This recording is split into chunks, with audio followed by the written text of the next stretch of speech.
Karen's meaty finger jabbed the air like a butcher's knife, her voice shredding the evening calm. "You're a disgrace, prancing around half-naked on my street," she bellowed, her floral muumuu flapping like a warning flag. I stood on my own lawn, barefoot in a Sando, watering my petunias, wondering how my tank top had sparked a neighborhood war. Karen, the self-appointed queen of the HOA, had a knack for turning molehills into volcanoes, and today, her sister Linda, her scrawnier, equally venomous sidekick, egged her on with a smirk. Their crusade against my indecent attire was about to unravel in ways they'd never see coming.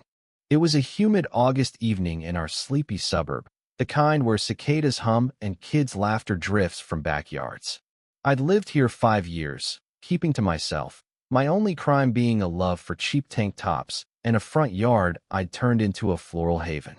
Karen, though, saw my Sando as a personal affront, a middle finger to her pristine vision of the neighborhood. She'd been patrolling for weeks, her clipboard a scepter, her eyes hunting for violations. Last month, she'd fined Mrs. Delgado for a garish mailbox. The month before, she'd hounded young Tim for skateboarding. Now it was my turn. "You're trespassing on decency," Karen shrieked, her chins wobbling as she stormed across my lawn, Linda trailing like a hyena. I lowered my hose, water pooling at my feet. "Karen, this is my property," I said, keeping my voice steady. "I'm just watering my flowers." Linda snorted, her pinched face twisting. "Flowers? This jungle's an eyesore. And that rag you're wearing? It's practically public nudity." I glanced down at my faded blue Sando, a $5 Walmart special. It wasn't Versace, but it wasn't a crime either. The sisters' tirade drew eyes. Mr. Patel peeked over his fence, his brow furrowed. Across the street, Jenny, a single mom who'd tangled with Karen before, filmed from her porch, her phone catching every word. Karen's voice hit a new pitch, her arms flailing. "I'm calling the cops. You're trespassing on HOA rules." I raised an eyebrow. Trespassing? On my own lawn. But Karen was already dialing, her sausage-like fingers fumbling with her phone. Linda chimed in. "We run this neighborhood, buddy. You'll learn." This wasn't just about a tank top. Karen and Linda had built a reign of terror, wielding the HOA's vague bylaws like a club. They'd bullied neighbors into compliance, their snide comments and fines suffocating the community's spirit. I'd heard stories. The retired vet who'd moved after Karen reported his dog for excessive barking. The young couple cited for unauthorized patio lights. Their power trip thrived on fear, but I wasn't scared. I was tired of their sneers, their entitlement, their belief that they owned us all. Minutes later, a patrol car rolled up, its lights flashing lazily. Officer Ramirez, a calm man with a no-nonsense vibe, stepped out. Karen's face lit up, her smugness practically glowing. "Officer, this man's exposing himself," she declared, pointing at me like I was a fugitive. Ramirez's eyes flicked to my Sando, then back to her. "Ma'am, let's slow down.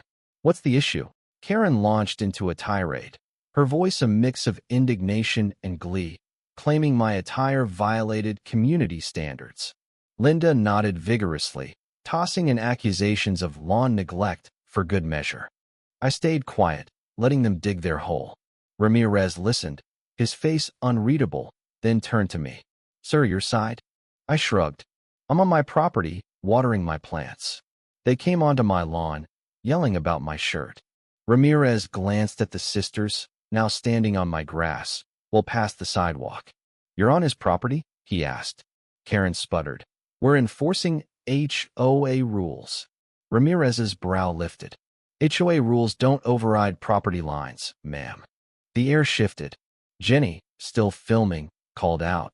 "They've been harassing everyone, officer. Check my videos." Karen's face reddened, her bravado cracking. Linda snapped. "Mind your business, Jenny." But Ramirez raised a hand. "I'll need to see some ID," he said to the sisters. Karen's jaw dropped. "Us? He's the criminal." But Ramirez wasn't swayed. He'd dealt with HOA tyrants before, and he knew their type: loud, entitled, and often in the wrong. As Karen fumbled for her ID, I noticed something glinting in the grass near her feet. A small, shiny object, half buried in the dirt. I squinted at a key, attached to a tag with HOA office scrawled on it. My gut twisted. Last week, the HOA office had been vandalized, files trashed, and petty cash stolen. The neighborhood had buzzed with rumors, but no one had pointed fingers. Until now. Officer, I said, pointing, what's that? Ramirez followed my gaze, knelt, and picked up the key, his eyes narrowing. Karen froze. Linda's smirk vanished. That's not ours. Karen blurted, but her voice cracked, betraying her. Ramirez held up the key. This says HOA office. You two were there last week, weren't you? The sisters exchanged a glance, panic flickering. Jenny stepped forward, her phone still rolling. I've got footage of them near the office the night it was trashed, she said. They said they were checking records, but it was late, and they looked nervous. The pieces clicked. Karen and Linda had been skimming HOA funds, using their power to cover their tracks. The vandalism was a sloppy attempt to hide their theft-missing receipts, altered ledgers. They'd dropped the key in their haste, and now, on my lawn, their empire was crumbling. Ramirez radioed for backup, his tone firm. Ladies, you're coming with me to answer some questions. Karen's face contorted, her outrage morphing into desperation. This is a setup, she screamed, lunging toward me. Ramirez stepped in, his hand on his holster. Ma'am, back up. Linda grabbed Karen's arm, hissing, shut up, you idiot. But it was too late. The neighbors, now gathered, whispered and pointed. Mr. Patel shook his head.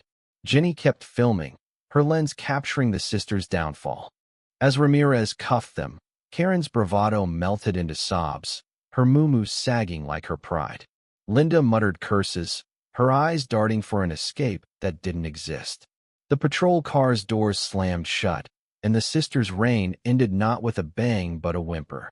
I stood on my lawn, Sando damp from the hose, watching the red and blue lights fade. The neighborhood felt lighter, like it could breathe again. Later, Jenny posted her video online, titled, HOA Karen's Busted. It went viral, neighbors sharing stories of the sisters' tyranny. The HOA board was dissolved, replaced by a council that actually listened. My petunias bloomed brighter that fall, and I wore my Sando every chance I got, a quiet rebellion against the Karens of the world. They'd tried to control us, to shame us, but they'd only exposed themselves. Justice, it turns out, looks best in a cheap tank top. The end.